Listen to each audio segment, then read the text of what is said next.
Hi, thanks for joining us for the Family Plot, Gardening in the Mid-South. I'm Chris Cooper. The heat is over and it's time to plant the winter annuals. Today we are planting kale, dusty miller, and pansies. Also, bats play a valuable role in the garden. That's just ahead on the Family Plot, Gardening in the Mid-South. Production funding for the Family Plot, Gardening in the Mid-South is provided by the WKNO Production Fund, the WKNO Endowment Fund, and by viewers like you. Thank you.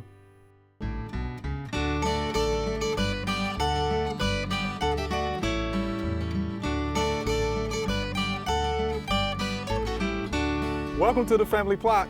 I'm Chris Cooper. Joining me today is Joellen Dimond. Joellen is the Director of Landscape at the University of Memphis, and Andy Williams will be joining me later. Joellen, this is gonna be fun, right? Yes. Something we enjoy doing. Yes, we do. Season to season. Season to season. And we're getting ready going from the summer annuals to the fall annuals. But look at this. Look how well the Black Knight Colocasia did this year. This is just stunning. We've never put that in this bed, and it looks great. It does. Angelonia did well. The begonias did well. Coleus got a little bit shaded out by the Colocasia, but they've done well. They have. The bed looks good, but now it's time to go. This is always the hard part for me, though. It is. Right, it's taking it out. Always hard for me. Yeah, but it's the right time of year to plant the pansies and get them nice and established with some little bit of warm weather that's left so that they'll look good all winter. Okay, you convinced me. All right, so let's first take out everything except the Colocasia, because we can save that for next year. I think that's it. Okay. Now that will go good in the compost pile. Well, we have the Black Knight Colocasias left. Look how large they are. Yeah. We are going to save them, so we'll dig them up and we'll set them aside and work with them later. Yeah, you just got to dig up around the plant and try not to cut off too many of the root systems, but just go all the way around, dig down all the way around the plant. Eventually it will come up and you can move it to wherever you want to plant it. There you go. Here's one. Okay. There you go. I can get that. Look at that. Get it in there. All right, well, now the Colocasia is gone, and look at the large holes that they created. And this is a good opportunity for us to put a little bit of compost in the garden and mix it in and do a little mending here with the existing soil, and it will replace some of the dirt that was taken up by the Colocasia. We're mixing it in because if you just put this on the ground, it's going to be a different texture, and the roots that grow in it are not going to have, they'll grow in it real fast and then it won't establish into the actual soil that's here.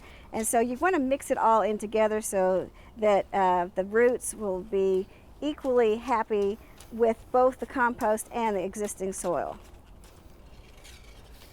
Now we'll just even it out a little bit.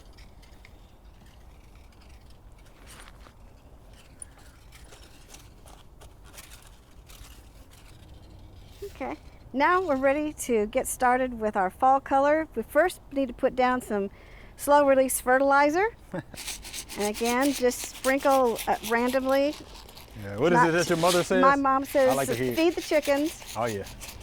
Thanks, Mom. Feed the chickens. Oh, There we they're go. nice and fed. Doesn't take much. And now we can start planting. First thing we're going to plant is this ornamental kale. This is called Glamour Red. It's supposed to be a very hardy to zone 7A. And we are in 7B here, so we will see how well this does this winter. We shall see. This bed is raised a little bit in the middle, and we like to feature these large plants in the center of the bed. We can put the pansies around them, and they will like it better in the center of the bed because it'll be a little bit raised and they'll have a good drainage. So since these are so large, let's go ahead and plant them first because everything else we have is a small container. Okay. And I don't want to pour too much dirt over them. Got it. This is hard to get out of this container because it's so bulky. But I don't want to hurt the foliage. And you can see it's a little bit slightly root bound at the end. So we'll just break that circling up just a little bit. So it's also going to be a good idea to take out some of this dead foliage. Yeah, I see. I've got a couple of Yeah, I got leaves some here that it's got dead foliage, and we don't need those anymore.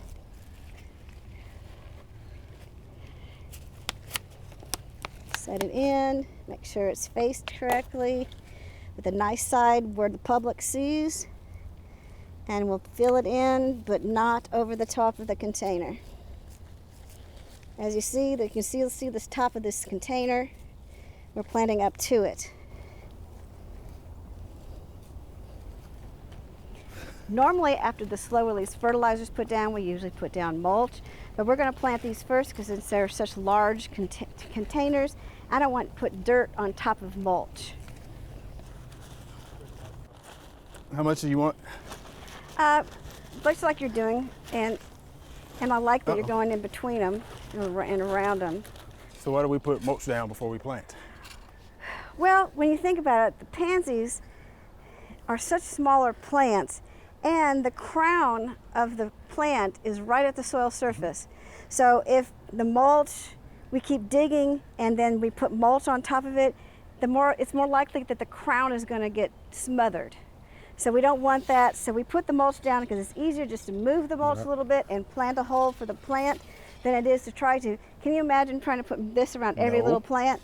It's very time consuming and it really doesn't work as well as mulching it first. And trust me, I've done it that way for years until you start showing me the proper way to do it.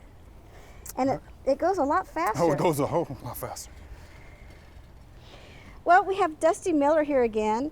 This will be a nice color and it will last all winter long in the bed. And we're going to have it as kind of a contrast of colors for the kale and the pansies. Different textured also, so it'll look pretty together. So this is Dusty Miller.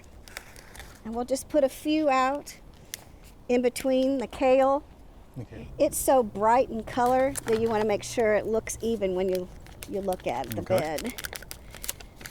What you're going to do is you're going to take your trowel, move away the mulch so you can get down to the dirt.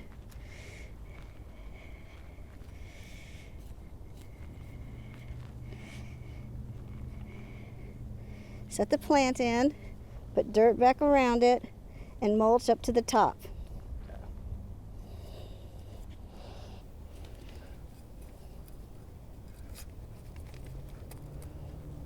Nope, I found a worm.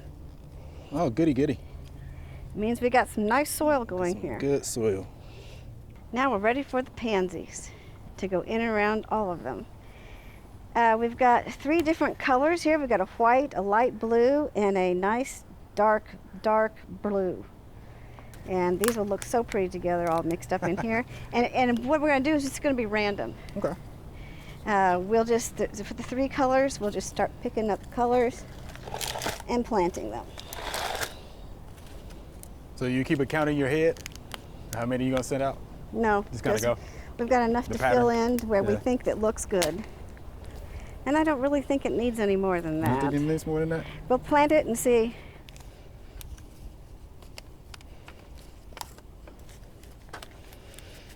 And when you're planting these are nicely rooted. I don't think I have to, the bottom of the container is nice. Don't plant these deep, tip to the top. Don't cover the crown.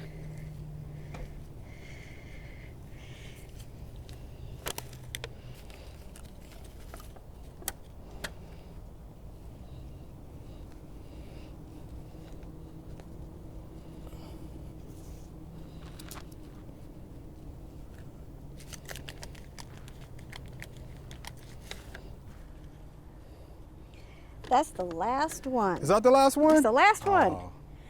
How about that? Well, I think it looks good. It's going to look pretty. The pansies will fill out a little more, so the Dusty Miller. The kale will turn a nice purple color, and it's all going to look good together. I can't wait to see what it's going to look like throughout the season, right? Going to be good. It's going to be good. Thank you, Joellen. You're welcome. That's always fun. Yes, it is. Yeah, thank you much.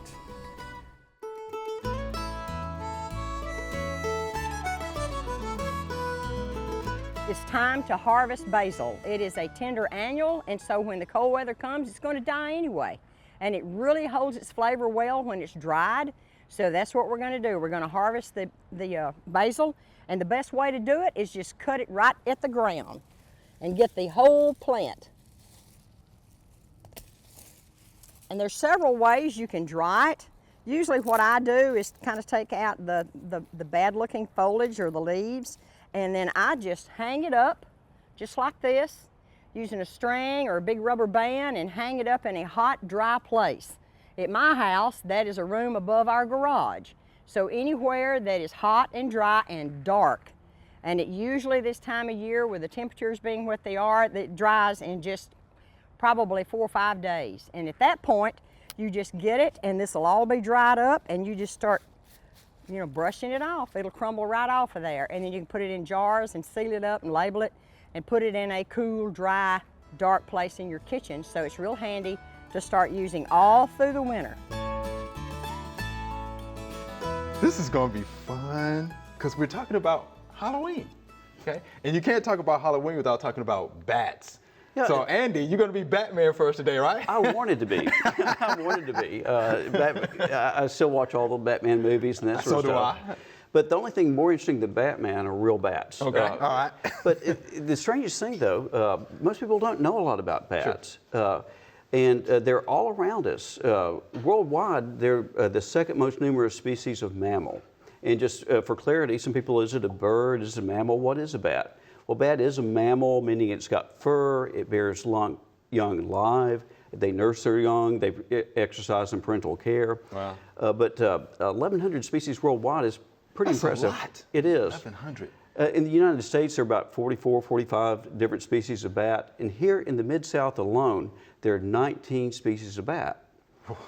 But people rarely ever see them because, you know, they're good little hiders and all like that. But going back to the worldwide bats, I brought some cutouts that give you an idea of the diversity of bats. They are just all over the place.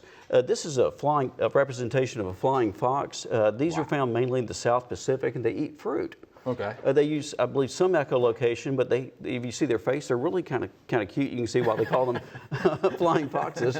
But they can be agricultural pests, but they do fly in groups and colonies. And I've been in Australia, seen them flying overhead, and seen them going out right after dusk. It's pretty impressive to see that much darkness in the sky. Yeah, that's a pretty impressive size. That's a lot worse than a stink bug. Yeah, oh, exactly. Yes, it is. And with the 2-3 pound body, you can imagine how much fruit it takes to keep that going. Just for way of comparison, this is the largest bat in the United States. Okay. They're found it's a massive bat. It's found mainly in Florida, southern states. Okay. For whatever reason, bats are most numerous in the tropics, and people who study bats for a living, they all want to go to the tropics, as you get, fruit bats, and we'll also talk a little bit about vampire bats, and it's a Halloween treat.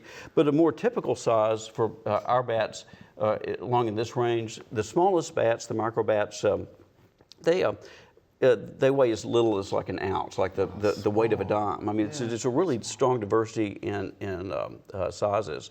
I've got some mounts at various places of typical Mid-South bats to give you an idea of, generally what they look like and these are the bats that you may occasionally find on the ground or circling a street light looking for bugs.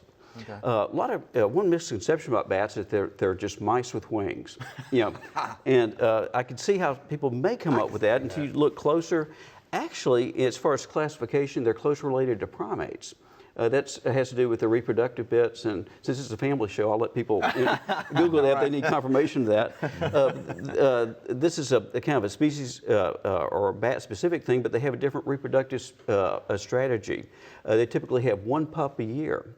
So you can imagine, well, mice, as you know, have several batches of young every year, and they have, their reproductive strategy is sheer numbers. Okay. Where it's bats, it's parental care. The young are actually to breech delivery in most cases, which is kind of interesting. I guess if you hang upside down, though, that kind of makes sense. Yeah, I would think so. But you can see if you have one young a year and that sort of stuff, how if you it'd take a lot longer for a colony of bats to recover than mice in your house. Okay. Because it takes them so long. Their life cycle, most of the bats around here anyway, hibernate. And so basically, this time of year, they mate right before they hibernate. Okay. They find a nice place to hibernate, which may or may not be nearby. Some of them fly up to 300 miles to find a place to hibernate. Okay. They hibernate for the winter. They're just on a food feeding frenzy right now, and they barely have enough energy to last the winter. And so if they break their hibernation during the middle of the winter, there are no bugs to eat and that sort of stuff, and they could starve to death during hibernation. And so they try to find places that are remote, they're unlikely to be disturbed, and have constant temperature. When they emerge from hibernations, the females then ovulate, or somehow they actually become pregnant when food starts becoming abundant. The males go off and play cards or whatever they do, but the females tend to get together and they congregate in separate maternity colonies. Most of the bat colonies during the feeding season tend to be females. They're nursing young, and they actually have little nurseries inside the maternity colonies when they go fly looking for food. Wow, how about that? And so that's something to keep in mind. A lot of people in the South, and it's a really good idea to get into bat houses. But before we get to the bat houses, I did 2 more myths. One, they say blind as a bat. Yeah, I've heard that, of course. Yeah, but that's an urban myth. Actually, lots of them have great eyesight, and particularly the flying foxes use not only their eyesight, but their sense of smell to find food. But bats, particularly at night, rely a whole lot on a process called echolocation. They emit high-frequency sounds, ultrasounds, and by definition, ultrasounds, we can't hear them. Right. But they, of course, they have some squawks in the nursery. They have vocalizations for communication, but they find their way around by putting out a continuous stream of ultrasound, and they look for patterns of sound to determine what's going on around them. The closest human thing, I don't know if you've passed on the interstate by truck, where you go over a bridge and you can feel the vibrations from the strut. It's sort of like that, but on a much literally higher scale. About that. Okay. So, anyhow, let's talk about the bat house. We have a little time left. Oh, sure. Yeah, well, the bat back. houses, this one is, I got it because it's the fanciest one I've ever seen. It may or may not be big enough, but and the bats really don't like to be disturbed, but this opens up and you can see it's got grooves for them to hang upside down. All their toes are identical, and they're well adapted for life hanging upside down. For a bat house to be successful, it's got to be at least 10 feet off the ground, because in order to fly, they can't really jump up and fly. They drop, and then their wings catch the air, and they fly off. Okay. Also, having it 10 to 12 feet off the ground, inconvenient for us, but it's also inconvenient for predators. The successful bat house needs to be in about 7 full hours of sun. They like it hot. Oh, wow. And they like to be within a quarter mile of water. Like it could be of course, lake, stream, pond, but an outdoor water feature. They need the water both for, the water itself, but also for all the bugs. All the local bats in this area are insectivores, and apparently important insectivores. They can eat half their weight in insects every night. And they actually eat mosquitoes. Purple martins and some other things get credit for eating mosquitoes. But bats actually do, and they eat a whole lot of them. Thank you, bats. Yeah, okay. exactly. How about that? Okay. Wow. Now, can we talk briefly about the wings, though, how they fly? Yeah, how do they fly? Yeah. Well, I brought a poster that I think is very helpful. If you hold our hand up, you can see you got your thumb at the top. Bird wings are at the bottom are slightly different. You can see that they have modified arm and their hands down here. But the bats, their scientific name, Chiroptera, means hand wing. And so they actually have folds of skin that stretch in between each one of their finger bones. And this is their thumb at the top. They can use the thumb for getting around the ground and that sort of stuff. But they actually fly. They drop, they catch the air, and they're very, they fly really well. You see them flying in almost random patterns. What a lot of people don't really realize is that they also have, our local bats have membranes in between their hind legs and tail. And when they're flying around looking kind of crazy, they're actually scooping insects into their tail, and then they reach down with their mouth to get the insects and all. And so what looks like erratic flight is, if you're going to catch 500, 1,000, however, mosquitoes, you've got to be pretty agile and to scoop them all in. They're also, they eat a lot of moss and other nocturnal insects, and so they're very, very important to protecting our agricultural crops. Didn't know that, so we need to give bats a lot more credit than we normally would. Thank you, Andy. We appreciate that. Very Good welcome. information about bats. Thank you much.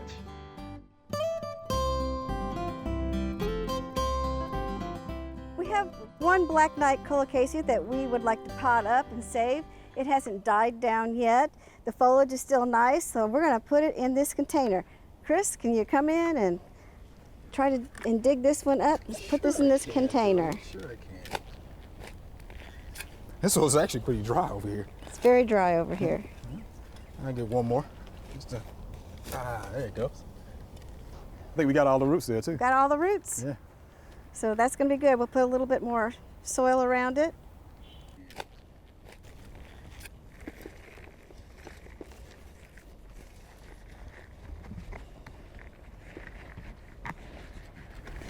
Just a little bit more.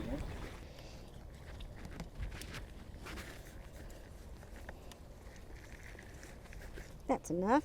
Okay. There we go. Now that it's potted, we can enjoy it until the cold weather comes and it starts dying back.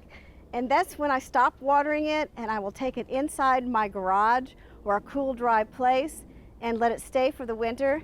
And then in the spring, start watering it back again and planting it back in the ground. All right, Joellen, you ready? I'm ready. These are some great questions. Yes, they are. All right, here's our first viewer email. Should container plants be watered until the water runs through? And this is Tim from Statesville, North Carolina. He says he has heard to let it run through and also to stop watering before the water runs out the bottom. Which is it? It's actually, it's a good question, right? It is. So what should you do? Well, that's a really good question. And I had to stop and think, what is it that I do? And That's what I did. But what I do is, I let it run through it. I like to see water at the bottom because I want to make sure water's getting to the bottom. And if the container has really dried out and you do that and you don't, the weight of the pot, that's what I do, the weight of the container. Okay. Because if it's really dry, it's light. Yeah. And if you start watering it and you see the water come through and it's still light, that means the water hasn't absorbed in the medium. That's where you're going. So I just keep watering it and letting it come, the water run out below it until the container is heavy. And then I know that it's gotten enough water. Okay. So you just But let it run I all just the way? I just Yeah, let, I do too. but if you like any kind of container plant, if you don't want the water running all over everything and making mess, I mean, you're going to have to put some kind of saucer under there, Right. or you're just going to have to see that the water doesn't run onto something that you don't want the water to run onto. Right. So I agree with that. And here's another reason why I do that, right? So if you fertilize your plants, right, you can flush all of the excess salts out. Yes, that's true. Right. So True. the excess salts, or if you have hard water, Yeah. you can just flush all of that, right on out the system. That's true. The container. Yeah. Right. So yeah. Yeah, I've always done that. Always done I it. had to think Always done though. it. I hadn't, it took the question for me to start Even thinking what I did. consistent, moisture of the Yes. soil. And flushing the excess salts, out of the system of that soil. And I think that works. Yeah. It's good though. All right, Mr. Tim, hope that helps you out there. Thank you for that question. Here's our next viewer email. The weather is expected to turn colder and my prime cane, blackberries aren't ripening fast enough. Is there anything I can do to get them to ripen or protect them through early frost? And this is Deb from South Lyon, Michigan. All right, interesting question. Wow. Interesting question. Yes, it is. But the only thing I can think of that she can do to try to save them, especially if it's going to be frosting, would be to put a tarp over them or a plastic cover from ground to ground to ground. Right. Yeah. And if because it's clear up in Michigan, you might want to put a bucket of warm water in there underneath it, because then that'll help create warmth around them. And that's the only thing I can think of to save them. Now, I don't know how to make them ripen faster. All right, so can I entertain this for a second? 'Cause Sure. This is something I've been thinking about, cane. Yeah. Right? So the blackberries will be on current season canes. Correct. A couple of things that come to mind for me, right? Mm-hmm. If it has any new flower buds, you can pinch off those flower buds. That way the plant directs its energy to ripening the blackberries. Well, that's one true. thing I thought about. Yeah, that's Second true. thing is this, right? So light intensity, right? So if there's a lot of foliage, you can pinch back the foliage To help ripen the fruit to with help the ripen sun. the fruit from the sun, right? Or the third thing I thought about, could you put plastic around those canes, around the plant itself? That plastic would absorb heat, Well, that's true. maybe. Or black landscape fabric or something. yeah, Something maybe. dark. Yeah. But still, if it's going to maybe. frost. Maybe. Yeah, well, those are Maybe. all things that she could do. And then if she has a frost, she's going to have to cover it. Yeah, but yeah, And I frost definitely think- going to have to be covered. And I think Yeah, a definitely. bucket of warm Right. water will help keep them, because you'll trap all of that nice heat in Yeah. there. Yeah. But yeah, those are the other things that she could do to try to help them ripen Yeah, to try to help them. Yeah, before the frost comes. before the frost. Yeah, this is Michigan. So I know, the frost that's- are probably right around the corner. Yeah. Yeah, it's Right. true. Yeah, so we appreciate that question. That's a good Ms. Deb, question. and the picture. Yeah, Yeah, it's a they good look question. good too. Yeah, look good to eat. So thank you much for that, Ms. Deb. All right, good job. That was fun. It was. As always, fun as always. Thank you It much was for good. being here. Remember, we love to hear from you. Send us an email or letter. The email address is questions@familyplotgarden.com. And the mailing address is Family Plot, 7151 Cherry Farms Road, Cordova, Tennessee, 38016. Or you can go online to familyplotgarden.com. That's all we have time for today. Thanks for watching. To learn more about the plants Joellen planted, or to see what we have planted in that bed the last 10 years, head on over to familyplotgarden.com. Be sure to join us next week for the Family Plot, Gardening in the Mid-South. Be safe.